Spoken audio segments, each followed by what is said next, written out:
ಎಲ್ರಿಗೂ ನಮಸ್ಕಾರ. ಆತ್ಮೀಯರೇ, 2022-23ನೇ ಶೈಕ್ಷಣಿಕ ವರ್ಷವನ್ನು ಮುಗಿಸಿ 23-24ನೇ ಶೈಕ್ಷಣಿಕ ವರ್ಷಕ್ಕೆ ಕಾಲಿಡ್ತಾ ಇದ್ದೀವಿ. ಕಳೆದ ವರ್ಷ ದೇಶದಲ್ಲಿ ಮೊದಲ ಬಾರಿಗೆ ಅಳವಡಿಸ್ಕೊಂಡಿರ್ತಕ್ಕಂಥ ಕಲಿಕಾ ಚೇತರಿಕೆ ಕಾರ್ಯಕ್ರಮದ ಮೂಲಕ ನಮ್ಮ ಮಕ್ಕಳಲ್ಲಿರ್ತಕ್ಕಂಥ ಕಲಿಕಾ ಕಂದರವನ್ನು ಹೋಗಲಾಡಿಸ್ತಕ್ಕಂಥ ಪ್ರಯತ್ನವನ್ನು ನೀವೆಲ್ಲ ಮಾಡಿದ್ದೀವಿ. ಈ ವರ್ಷ ವಿಶೇಷವಾಗಿ ವಿದ್ಯಾಪ್ರವೇಶ ಕಾರ್ಯಕ್ರಮಕ್ಕೆ ಸಂಬಂಧಪಟ್ಟ ಹಾಗೆ ನಮ್ಮ ಶಾಲೆಗಳಲ್ಲಿ ಕಳೆದ ವರ್ಷ 72 ದಿನಗಳ ಕಾಲ ನಾವು ವಿದ್ಯಾಪ್ರವೇಶ ಚಟುವಟಿಕೆಗಳನ್ನು ಮಾಡಿದ್ವಿ. ಆದರೆ ಈ ವರ್ಷ ಅದನ್ನು 40 ದಿನಗಳಿಗೆ ಇಳಿಸ್ಕೊಳ್ಳಲಾಗಿದೆ. ಕಾರಣ ಏನು ಅಂತಂದರೆ, ಆ 72 ದಿನಗಳಲ್ಲಿ ಇರ್ತಕ್ಕಂಥ ಚಟುವಟಿಕೆಗಳನ್ನು ಮಗು ಕಲಿಕಾ ಪ್ರಕ್ರಿಯೆಯಲ್ಲಿ ಇಡೀ ವರ್ಷದಲ್ಲಿ ಅಂತರ್ಗತ ಮಾಡುವಂಥ ಪ್ರಯತ್ನವನ್ನು ಮಾಡಿರೋದ್ರಿಂದ, ಜೊತೆಗೆ ಅದರಲ್ಲಿ ತುಂಬ ಪುನರಾವರ್ತನೆ ಇದ್ದಿದ್ದರಿಂದ ಅವುಗಳನ್ನು ಕಡಿಮೆ ಮಾಡುವಂಥ ಪ್ರಯತ್ನವನ್ನು ಮಾಡಿದ್ವಿ.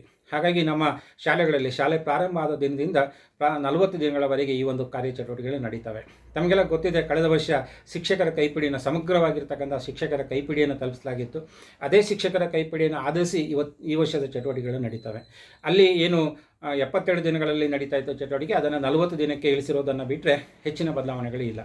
ಅಲ್ಲಿ ನಾವು ಈಗ ಏನು ಮಾಡಿದ್ದೀವಿ ಅಂತಂದರೆ, 1ನೇ ದಿನದ ಚಟುವಟಿಕೆಗಳು ಅಂತಂದರೆ ಶಿಕ್ಷಕರ ಕೈಪಿಡಿಯಲ್ಲಿರ್ತಕ್ಕಂಥ 1ನೇ ದಿನದ ಚಟುವಟಿಕೆಗಳನ್ನು ಇಲ್ಲೂ ಅಳವಡಿಸ್ಕೊಂಡಿರ್ತಕ್ಕಂಥದ್ದು. ಹಾಗೆ 25ನೇ ದಿನದ ಚಟುವಟಿಕೆ ಅಂತಂದರೆ ಅಲ್ಲಿರುವ 25ನೇ ದಿನದ ಚಟುವಟಿಕೆಯನ್ನು ಇಲ್ಲಿ ಅಳವಡಿಸ್ಕೊಂಡಿರ್ತಕ್ಕಂಥದ್ದು.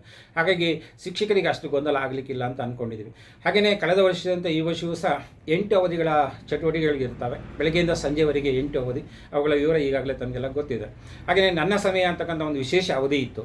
ಆ ವಿಶೇಷ ಅವಧಿ, ನನ್ನ ಸಮಯ 2ನೇ ಅವಧಿ ಏನು ನಡೀತಾ ಇತ್ತು, ಅಲ್ಲಿ 8 ಕಲಿಕಾ ಮೂಲೆಗಳನ್ನು ನೋಡ್ತಾ ಇದ್ವಿ. ಈ ವರ್ಷ ಆ 8 ಕಲಿಕಾ ಮೂಲೆಗಳನ್ನು 4 ಕಲಿಕಾ ಮೂಲೆಗಳಾಗಿ ಪರಿವರ್ತನೆಯನ್ನು ಮಾಡಿದ್ವಿ. ಅಂದರೆ 2 ಕಲಿಕಾ ಮೂಲೆಗಳನ್ನು ಒಟ್ಟು ಸೇರಿಸ್ತಕ್ಕಂಥ ಪ್ರಯತ್ನ ಮಾಡಿರೋದ್ರಿಂದ ಶಿಕ್ಷಕರಿಗೆ ಅಷ್ಟರ ಮಟ್ಟಿಗೆ ಹೊರೆ ಕಡಿಮೆ ಆಗ್ಬೋದು, ಅಥವಾ ತರಗತಿಯ ಪ್ರದೇಶವನ್ನು ಏನು ಕಲಿಕೆಗೆ ಬಳಸ್ಕೊಳ್ತಕ್ಕಂಥ ಜಾಗ ಏನಿದೆ ಅದನ್ನು ಸದ್ವಿನಿಯೋಗ ಮಾಡಿಕೊಳ್ಳಿಕ್ಕೆ ಅನುಕೂಲ ಆಗುತ್ತೆ. ಆದಮೇಲೆ 40 ದಿನ ಆದಮೇಲೆ ಕೊನೆಯಲ್ಲಿ ಒಂದು ಮೌಲ್ಯಮಾಪನ ಪ್ರಕ್ರಿಯೆಗೆ ಅವಕಾಶ ಮಾಡಿಕೊಡಲಾಗಿದೆ. ಕಳೆದ ವರ್ಷದಂತೆ 3 ಸಾರಿ ಮೌಲ್ಯಮಾಪನ ಮಾಡ್ತಾ ಇದ್ವಿ. ಈ ಸಾರಿ ಅದನ್ನು ಒಂದೇ ಸಾರಿಗೆ ಇಳಿಸಲಾಗಿದೆ. ಅದರ ಜೊತೆಗೆ ಪ್ರತಿ ವಾರ ಅಂದರೆ 5 ದಿನಗಳ ಕಾಲ ಚಟುವಟಿಕೆಗಳು ನಡೀತವೆ. ಕೊನೆಯ ದಿನ ಅಂದರೆ ಶನಿವಾರದ ದಿನ ನಡೀತಕ್ಕಂಥದ್ದು ಪುನರಾವರ್ತನೆ ಮತ್ತು ಸಣ್ಣ ಮೌಲ್ಯಮಾಪನ. ಮಗು ತೊಡಗಿಸ್ಕೊಳ್ತಕ್ಕಂಥದ್ದು ಹೇಗೆ, ಅವನ ಅಳವಡಿಸ್ಕೊಳ್ತಕ್ಕಂಥ ಚಟುವಟಿಕೆಗಳಲ್ಲಿ ಭಾಗವಹಿಸ್ತಕ್ಕಂಥದ್ದು, ಅವನ ನಾಯಕತ್ವ, ಅವನ ಮಾತನಾಡುವಿಕೆ, ಅವನ ಸಂವಹನ ಕೌಶಲ ಇತ್ಯಾದಿಗಳನ್ನು ನೋಡ್ತಕ್ಕಂಥ ಪ್ರಯತ್ನವನ್ನು ಮಾಡ್ತಾಯಿದ್ವಿ.